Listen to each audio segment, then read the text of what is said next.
Hello बच्चों, good evening. मैं सुनील कुमार।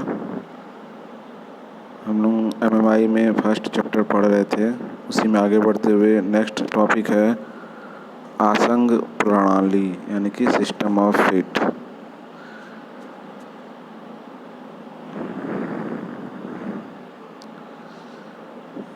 क्या होता है सिस्टम ऑफ फिट? बेसिकली जब हम दो अवयवों को मिलाने वाले फिट प्राप्त करने के लिए जिस प्रणाली का प्रयोग करते हैं उसे कहते हैं सिस्टम ऑफ फिट।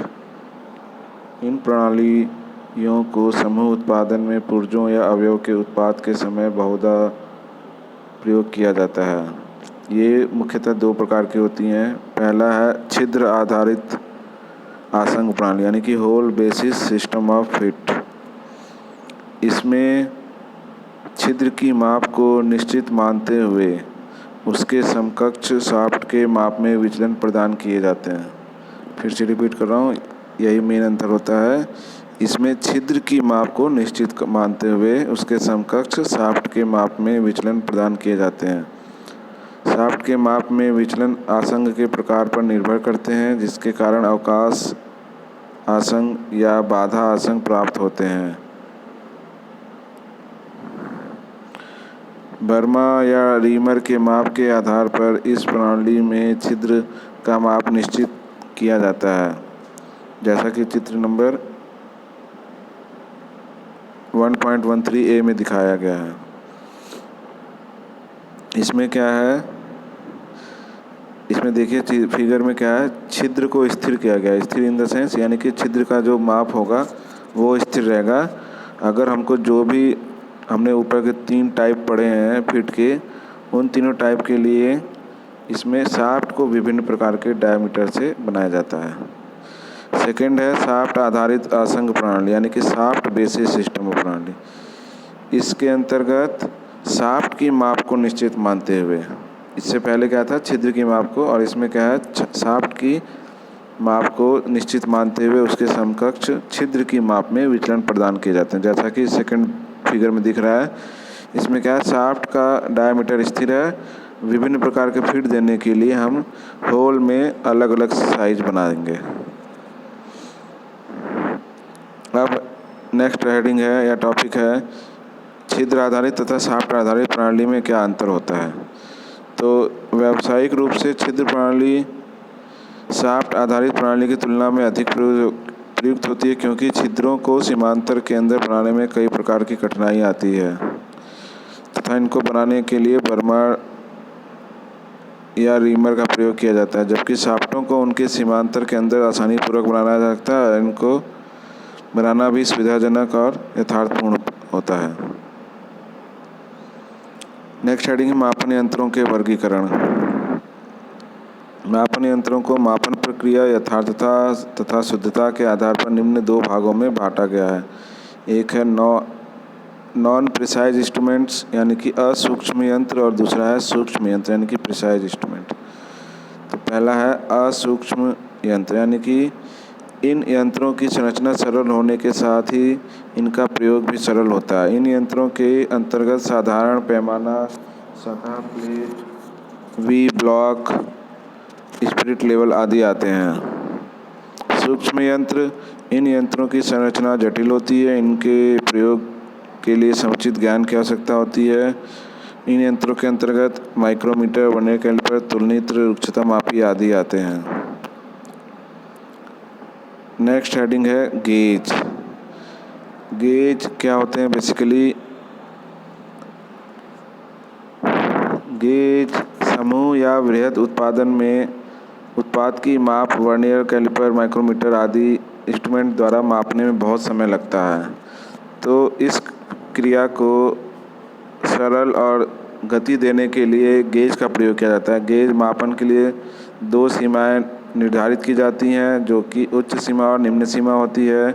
उत्पाद की मापों को इन्हीं सीमाओं के अंतर्गत बनाया जाता है।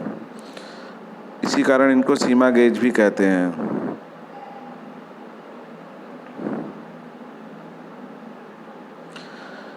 गेज के एक ही खंड के 2 सिरे होते हैं, जिसमें कि एक गो सिरा होता है और एक नो गो सिरा होता है।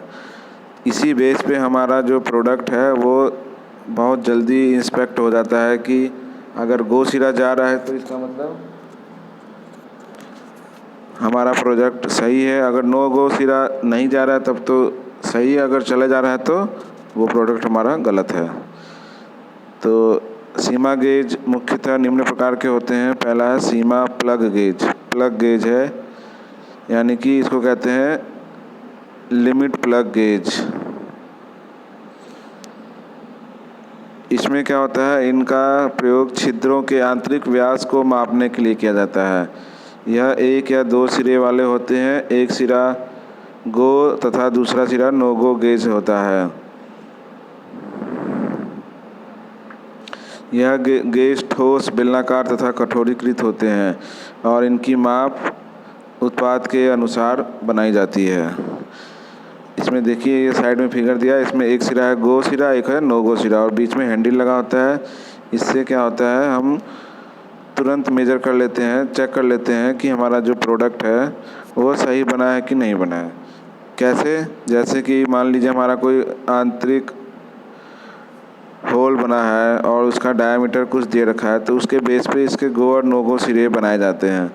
तो गो सिरा ऐसा बनाया जाता है कि वो उसकी अपर लिमिट तक जा सके उसमें, और नो गो सिरा बनाया जाता है उसकी अपर लिमिट से ज़्यादा। मान लीजिए हमारा जो डायमीटर है वो लिमिट से ज़्यादा है और तो उस केस में क्या होगा, नो गो सिरा भी उसके अंदर घुस जाएगा। तो इस प्रकार हमारा वो प्रोडक्ट कह सकते हैं कि वो फेल हो गया है। फिर है स्नैप गेज। इनके द्वारा कार्यखंड की बाहरी विमाओं की जांच की जाती है, अर्थात इनके द्वारा लंबाई, चौड़ाई, मोटाई, व्यास आदि की जांच होती है। तो इसका आकार अंग्रेजी के यू अक्षर जैसा होता है तथा मापन के लिए इसमें दो जबड़े या दो निहाई होते हैं। यह निहाइयाँ भी दो प्रकार की हो सकती हैं, एक तो फिक्स और एक एडजस्टेबल। तो इस नाम पे, इस बेसिस पे इसको दो तरह में बांटा गया है। पहला है स्थिर सीमा स्नैप गेज। इसमें क्या है, जैसा कि फिगर में दिख रहा है, एक यू शेप का फ्रेम है, उसमें दो स्थिर निहाई बनी है, उसमें एक सिरा गो है और एक बनाया जाता है नो गो। इसके द्वारा भी हम तुरंत चेक कर लेते हैं कि हमारा प्रोडक्ट लिमिट में है कि नहीं है। फिर एडजस्टेबल सीमा स्नैप गेज। इसमें क्या होता है, एक सिरा इसका फिक्स होता है और दूसरा निहाई एडजस्टेबल होती है। उससे हम क्या कर सकते हैं, जो डायमेंशन है उसको परास को चेंज कर सकते हैं, और उसमें भी फिर गो और नो गो होता है। इस प्रकार हम उसको एडजस्ट करके अपना प्रोडक्ट चेक कर सकते हैं। फिर है दो सिरे वाले स्नैप गेज। जैसा कि चित्र 1.17 लेफ्ट वाले फिगर में दिखाई दे रहा है, इसमें दिखाया गया है, इनके एक ही खंड के दो सिरों में एक सिरा गो तथा दूसरा सिरा नो गो होता है। इनके द्वारा छोटे कार्यखंड की जांच की जाती है। फिर है एक सिरे वाले स्नैप गेज।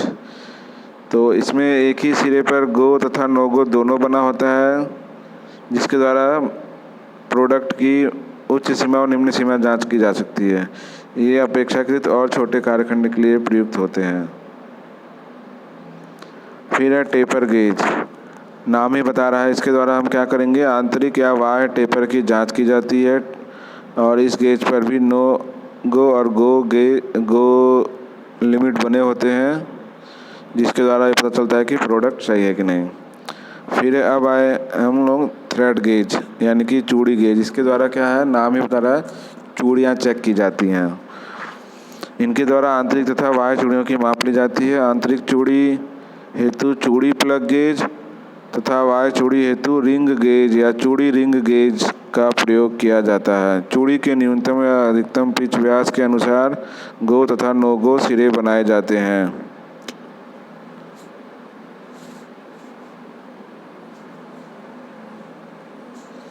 फिगर में दिखाई दे रहा है। फिर है स्थित गेज यानी कि पोजीशन गेज। इस प्रकार के गेज का कोई निश्चित स्वरूप या माप नहीं होता, ये मापी जाने वाली विमाओं के अनुसार अब डिजाइन किए जाते हैं।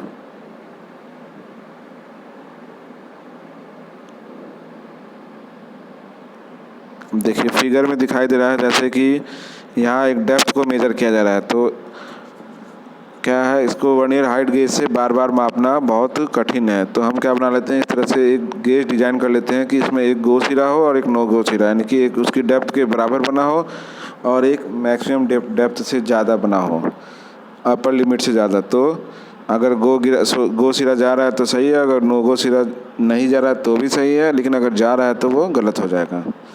फिर है स्लिप गेज।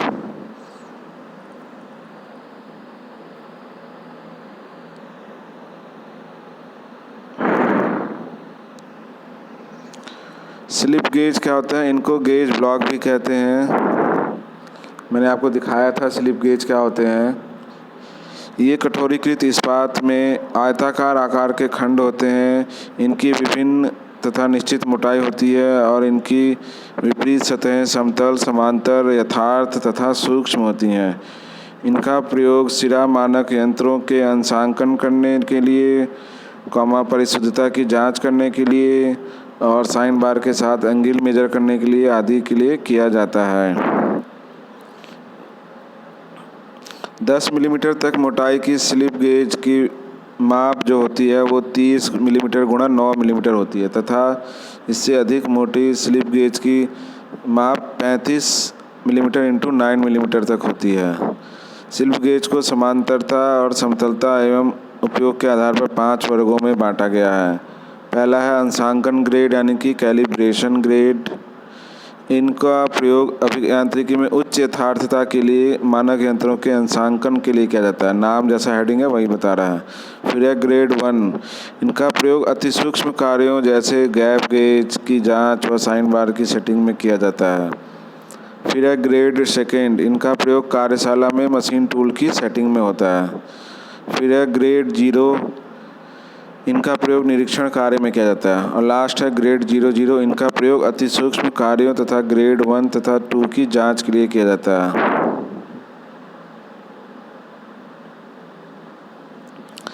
उपलब्धता के आधार पर स्लिप गेज 1 मिलीमीटर आधार तथा 2 मिलीमीटर आधार वाले होते हैं, परंतु 1 मिलीमीटर आधार वाले स्लिप गेज अधिक प्रयोग होते हैं। अतः यहाँ पर केवल उन्हीं का विस्तृत वर्णन दिया जा रहा है। नीचे एक टेबल दी गई है जिसमें कि बताया गया है ये स्लिप गेज एक पीस में नहीं आती, ये स्लिप गेज कई पीस में आते हैं, तो उनको सेट के नाम पर आधार बांटा जाता है। जैसा कि पहला इसमें दे रखा है कि 47 ब्लॉक, यानी कि इस बॉक्स में क्या होंगे, गेज स्लिप गेज के 47 सेट होंगे, जिसमें किस किस साइज के होंगे। 1.005 का एक पीस होगा, फिर 1.01 से लेके 1.09 तक 9 पीस होंगे, फिर 1.1 से लेकर के 1.9 तक फिर 9 पीस, 1.24 का एक पीस, 1 से लेकर के, गलत लिखा हुआ है, 2 से लेकर के 24 तक हो गए 24 पीस, फिर 25 से लेकर 100 तक के 4 पीस। इस प्रकार के सेट होगा ये टोटल 47 का। इसी तरह 56 का भी आता है, 76 का भी आता है, 87 का भी आता है, 88, 103 और 112, 122। मैंने पहले भी बताया था कि इन स्लिप गेज का प्रयोग जहाँ किया जाता है वहाँ एक चीज़ इनके साथ की जाती है, उसको कहा जाता है रिंगिंग। बहुत इम्पॉर्टेंट चीज़ है रिंगिंग। माने क्या होता है, बेसिकली अगर हम स्लिप गेज को सिंपली ऐसे सटा के रख दें तो उनके बीच एयर गैप रह जाता है, तो हमारी उससे एक तो उनके छटकने की भी दिक्कत होती है, प्लस उनके बीच जो एयर गैप है उसका वजह से जो साइज है उस साइज में थोड़ा एरर आ जाता है। तो उससे बचाव के लिए रिंगिंग प्रोसेस किया जाता है। इसमें क्या होता है, दो स्लिप गेज को आपस में जोड़ने के लिए दोनों को सतहों को एक दूसरे के विपरीत हल्के से रगड़कर मरोड़ दिया जाता है। इसमें दोनों गेज एक दूसरे से आसंजन बल के द्वारा चिपक जाते हैं। इसी प्रोसेस को रिंगिंग कहते हैं। और गेज की सतहों के बीच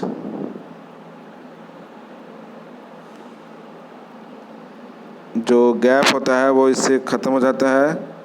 तो इस प्रकार ये चैप्टर 1 समाप्त होता है। धन्यवाद।